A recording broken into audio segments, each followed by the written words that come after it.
This car is the stuff of dreams. In this case, a dream come true for Hans Kleisel. He first fell in love with the 300 SL as a student, and later turned that passion into a profession. He restores vintage models. Today, he's out on a test drive with one of his beloved SLs.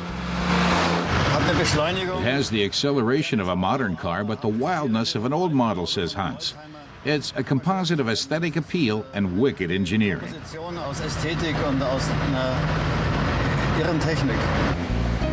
Hans has participated in numerous vintage rallies with the gullwing 300 SL, including a winning performance at the resurrected Carrera Panamericana Classic.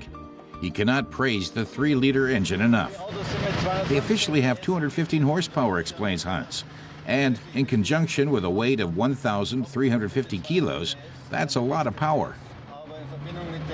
You really can't get up to the official top speed from back then of 250 kilometers per hour on the Autobahn.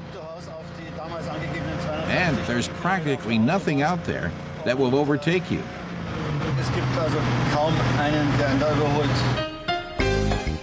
We're in Poling, outside Munich. Hans Kleisel's SL workshop is housed in a former monastery. He has customers from around the globe. Some come to buy, others to have their prized possessions restored or repaired. There's a reason that journalists voted the gullwing 300 SL the car of the century, says Hans. It was light years ahead of its time. Bear in mind, this was in devastated post-war Germany. What the guys from Mercedes created was really sensational. The technology was incredibly advanced. The tubular frame and direct injection borrowed from aircraft engineering. The car could actually do 250 kilometers per hour. That was back in 1954. Its speed came from being developed from a racing car. Then there are the gullwing doors. As well as being a design element, they were born out of the necessity for a high entry point. Underneath is the tubular frame, which had to come up this high to keep the weight down.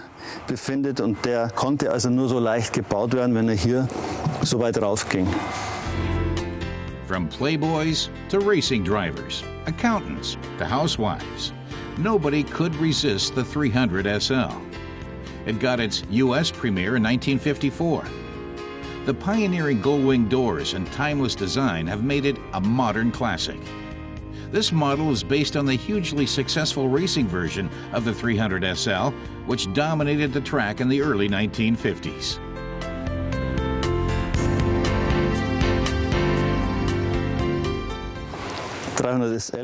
It's called the 300 SL because of the 3-liter engine, explains Hans. An SL stands for Sport Lightweight. The intake manifold is curved because the engine is positioned at an angle so that it fits under the hood.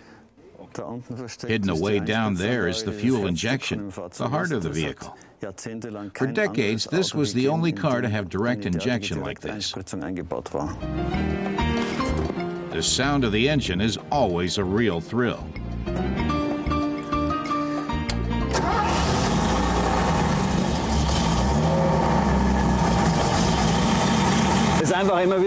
Hans just loves starting up the car and hearing its sound. It's unique, unmistakable. Plus the dashboard and the gullwing doors and big steering wheel, as well as the technical achievement, this is also about beauty. It has a slightly modified dashboard, explains Hans, having belonged to the biggest playboy of the 1950s, Porfirio Rubirosa. To impress the girls, he had the speedometer upgraded to 360 kilometers per hour, and instead of the original clock, he had an English-made Jaeger unit installed. Like most dream cars, the 300 SL was a very limited edition. A total of 1,400 were made, of which 1,200 are believed to have survived. The SL's interior is fashioned around the driver, like in a racing car. The dash matches the timeless elegance of the body. Otherwise, there isn't too much luxury in the cockpit.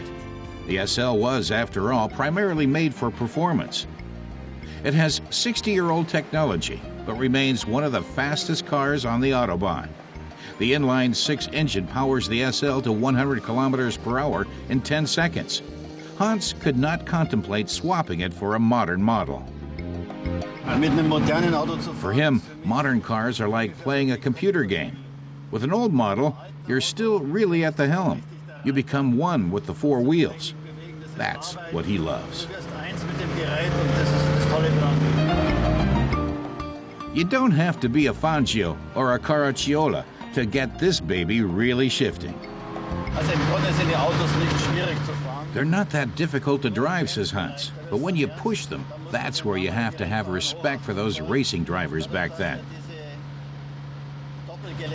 The double wishbone swing axle makes it prone to swaying out around bends. If you take curves at the limit, you always have to counter steer. You have to work like this with the steering wheel. Of course, you can just opt to drive slower and enjoy a pleasant cruise. The 300 SL will be around on the road for many years to come. Another of its highly valued features is its extraordinary dependability.